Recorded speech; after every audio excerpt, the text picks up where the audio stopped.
छाती बिंधा हेउथिला किंतु कुकुर कामुड़ा इंजेक्शन देदेले छाती बिंधा जो छटपट होता रोगी को कुकुर कामुड़ा इंजेक्शन दे डाक्तर नुहे बरम फार्मासीस्ट इंजेक्शन देथिबा कहुई जहाँ नहीं केन्द्रापड़ा करिलोपाटना रे चर्चार विषय होईछि। केन्द्रापड़ा जिला कुदानगरी थाना करिलोपाटना प्राथमिक स्वास्थ्य केन्द्र में एभली अभावनीय घटना घटी। अनंत जेना नामक जड़े युवक छाती जंत्रणा अनुभव करुले से करिलोपाटना प्राथमिक स्वास्थ्य केन्द्र को चिकित्सा आसी आई समय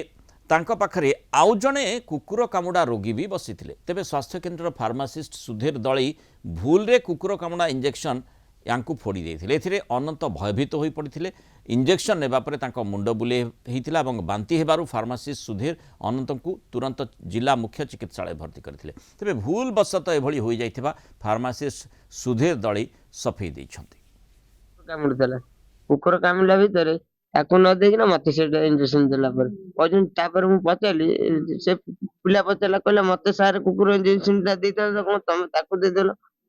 किसी ना मु भूल दे देली जानि पेलु कुकुर कामुड़ा इंजेक्शन से बसिथिले से जने से मु भाबली कुकुर कामुड़ा इंजेक्शन तासे कुकुर ना सुन कुकुर कामुड़ा सीटा कहू नांती मु कुकुर कामुड़ा नबे से इंजेक्शन हाथ देखुथिले। हां अन्य मन से किंतु केती इंजेक्शन देछि मु कुकुर कामुड़ा भी किछि असुविधा हरिबन कुकुर कामुड़ा मनुष्य को दिया जाए किछि असुन एआरबी इंजेक्शन किछि प्रॉब्लम हुए जो एआरबी इंजेक्शन देई।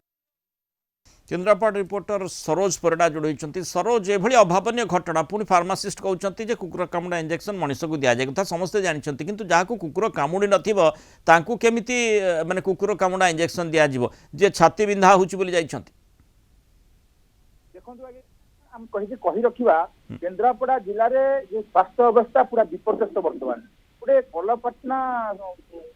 प्राथमिक स्वास्थ्य केन्द्र रे आज सकाळु अनंत नारायण जेना बोली जन युवक जाइथिले छाती बिंधुची इंजेक्शन नबा पई किंतु से जो जाइथिले मेडिकल जो लाइन रे बसिथिले जो बेंच ऊपर सेठी आगु जने कुकुर कामुड़ा रोगी लाइन ऊपर थिले इंजेक्शन नबा पई तांकर मध्ये आज थिला लास्ट जे इंजेक्शन फार्मासिस्ट जे अछन सेठी सुधीर दळाई जे कुकुर कामुड़ा इंजेक्शन वैक्सीन को काढी वैक्सीन भितरु आनी जतबे सिरिंज भितरे आनी दबाकू से अचानक आनिकी आंकर थई फुटी देथिले अनंत नारायण जेना थई अनंत नारायण जेना कहले से मते को इंजेक्शन दउतो से कुकुर कामुड़ा रोगी जे कहउछन आज्ञा मते कुकुर कामुड़ी आपण इंजेक्शन काउ देले कि नारे मु भूल दे देली संगे संगे सोडू ये मानसिक भारसाम्य हराई अनंत संगे संगे बांती करी मुंड बुड़े पड़ी जीवा तांको आनी केन्द्रापड़ा मुख्य चिकित्सालय रे भर्ती करी संगे संगे फेरार होइछंती। माने अनंत जो युवक जनक अनंत जेना बोली कहउछंती तांकर प्रकृति रे छाती बिंधा हेउतिला निश्चय डाक्टर देखिबा कथा डाक्तर बदल में सिटी फार्मासीस्ट देखुंत कि एभली कौन आवश्यकता पड़ा हठात इंजेक्शन आड़ को कथा गला प्रथमे तो डाक्तर चेक करेंगे जे कौन तांकर समस्या रही से अनुसार तांकर चिकित्सा भी करा जिबा कथा बिल्कुल इंजेक्शन तो अपनी फार्मासीस्ट को निर्देश दिगला सिर्फ प्रेस्क्रिप्शन टी कौन रही कौन कहुच्छी डाक्तर संपर्क किसी कौन से प्रतिक्रिया रही कि माने प्राथमिक स्वास्थ्य केन्द्र कर्तृपक्ष किसी प्रतिक्रिया मिलूँ केन्द्रापड़ा जिले में अनेक मेडिकल अच्छी जो डॉक्टर नाहंती फार्मासिस्ट एवं नर्स एवं एंटेनाटम देखुचंदी रोगी की ये कौन से आ गोटे तरह दृष्टांत कि जो डाक्तर ही नाहंती